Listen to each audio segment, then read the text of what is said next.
मैं तो शौच क्रिया से निवृत्त हो आया, अब आप भी जाओ शौच क्रिया से निवृत्त हो आओ। तो ठाकुर जी को शौच क्रिया की क्या जरूरत पड़ती है भाई? वो तो इन सब चीजों से पहले से निवृत्त है। 1 मिनट बीता, 2 मिनट बीते, 5 मिनट बीता, 10 मिनट बीता, 15 मिनट बीता, लेकिन ठाकुर नहीं मिले।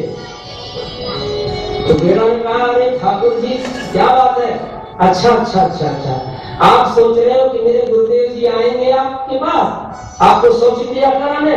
तो एक बात सुनो ठाकुर जी, गुरुदेव जी 3 महीने तक नहीं आएंगे और 3 महीने तक आप मेरे अंडर में हो। और मेरे गुरुदेव ने कहा है कि मैं आपकी उसी तरह से सेवा करूं जिस तरह से मैं अपनी सेवा करता हूं। यथा नरे तथा नारायण। इसलिए लौटा लो, शौच क्रिया को जाओ। और प्रभु उस देवाशीष की निष्काम भक्ति को देखकर मुस्कुरा रहे थे और प्रभु को उस भक्ति निष्काम भक्ति को देख करके ठाकुर को शौच क्रिया करने के लिए जाना पड़ा। ठाकुर मेरे गोविंद शौच क्रिया करने गए।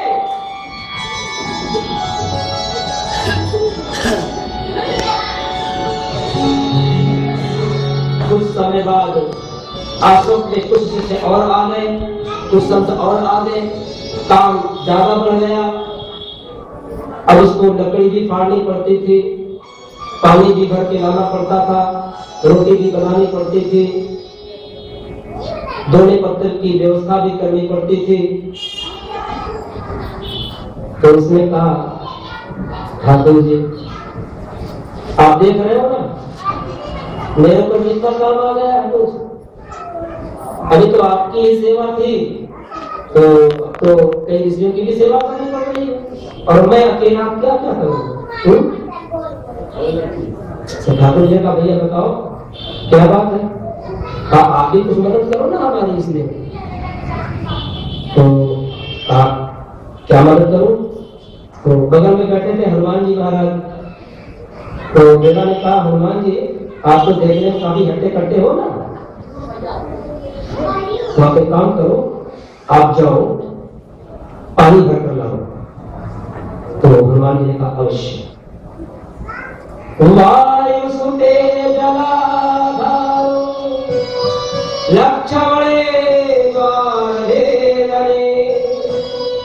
जानकी पात संसिद्धो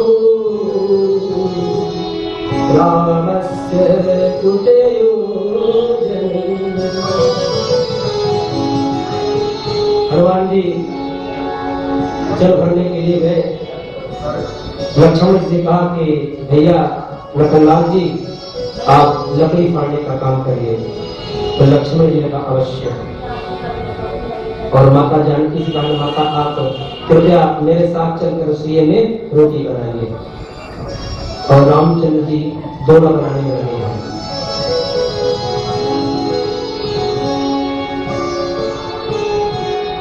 भगवान अहित की भक्ति से प्रसन्न होते हैं कि भगवान कहते हैं, अहम भक्त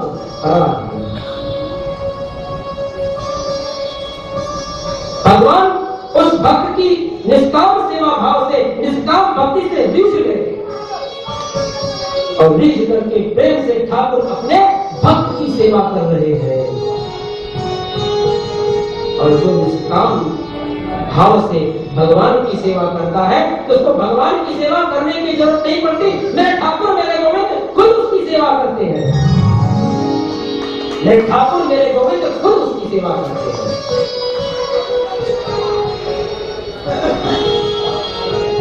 क्योंकि भगवान कहते हैं, हम भक्त पराधीन, मुझे कोई किसी भी सूत्र में बांध नहीं सकता। यदि मैं बंधता हूं तो मुझे भक्ति रूपी सूत्र में ही बांधा जा सकता है और किसी सूत्र में मैं बंधता नहीं हूं। इधर जब चातुर्मास पूरा हुआ, समर्थ गुरु रामदास जी आए आश्रम पर, तो द्वार पे ही मेरा शिष्य का स्वागत कर रहा था। समर्थ गुरु रामदास जी आए और मेरा शिष्य बोला, बेटा सब ठीक ठाक तो है ना? ठीक ठाक है, आप हमें तो ठीक हो। बाकी अरे बता ठाकुर की सेवा सही ढंग से हो रही है हमारा? हाँ महाराज, ठाकुर से बड़े आराम से, बहुत अच्छे ढंग से हो रही है। ठीक प्रकार से हो रही है सेवा ठाकुर की, ठीक प्रकार से हो रही महाराज, आप अंदर तो चलिए। तो जब रामदास जी अंदर गए तो क्या देखते हैं कि हनुमान जी सर पे मटकी लेकर चले आ रहे हैं, लक्ष्मण जी लकड़ी फाड़ रहे हैं, माता जानकी रोटी बना रही है और रामचंद्र जी दुनिया बनाने में लगे हैं। तो समझ को रामदास ने कहा कि अरे तेरा ये कैसी सेवा, अरे तू ठाकुर से सेवा करा रहा है। तो प्रभु बोले कि रामदास जी इसको मत डांटो, किसने इसकी कोई गलती नहीं है।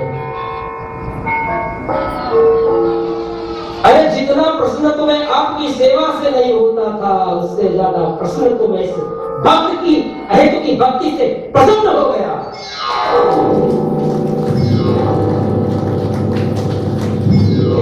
मैं आपकी सेवा से नहीं प्रसन्न होता था, आज आपके इस भक्त ने, मैं तो वैसे बैठा रहता था, आज आपके इस भक्त ने, इस निष्काम भक्त ने मुझको भी कर्मयोगी बना दिया। तो कहने का अभिप्राय ये है, इस प्रसंग को सुनाने का अभिप्राय ये है कि जो निष्काम भक्त होते हैं, जो निष्काम कामना रहित भगवान को प्रसन्न करते हैं, भगवान उन्हीं से प्रसन्न होते हैं। कामना रहित भक्ति ये सत्संग और कथा से ही प्राप्त होती है। 3 प्रकार की भक्ति के बारे में भगवान ने बताया, सात्विक भक्ति, राजसी भक्ति और तामसिक भक्ति। लेकिन देवभूति की प्रार्थना करने पर भगवान ने अपने स्वरूप के बारे में बताया कि यह तम आसन प्राणायाम प्रत्याहार धारण ध्यान और समाधि, और ये है देह को शुद्ध अवस्था में लाने के लिए। और फिर है धारण, कि प्रणाम सबको करो लेकिन ध्यान एक का ही हो, किसी का तिरस्कार मत करिए, प्रणाम सबको करिए लेकिन ध्यान अपने इष्ट का करें, अपने आराध्य का करें, मेरे गोविंद का करें, अपने गुरुदेव का करें। प्रणाम सबको करो लेकिन ध्यान एक का करो, किसी का तिरस्कार मत करिए। किसी का कोई भगवान छोटा बड़ा नहीं है, मेरा भगवान बहुत बड़ा है, तुम्हारा भगवान बहुत छोटा है, कहेगा तो बहुत गड़बड़ है। कौन जो है इनके लिए केसर का तिलक लगा हुआ है, हमारे भोले बाबा बहुत अच्छे हैं, लोटा में पसंद हो जाते हैं, ऐसा नहीं है। किसी का भगवान कोई छोटा बड़ा नहीं, भगवान तो एक है, परमात्मा तो एक है। कार्यों के अनुसार सबकी कार्य अलग अलग है, शक्ति एक है लेकिन नाम अनेक है।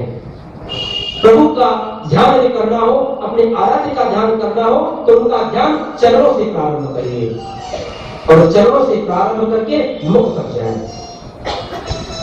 जब भी कृष्ण का ध्यान करें, प्रभु का ध्यान करें, तो चरणों से ध्यान करें। आइए एक सुंदर सा गीत गाते हुए अपने आराध्य का, अपने प्रभु का चरणों पर रख करके प्रणाम करें, चरणों का ध्यान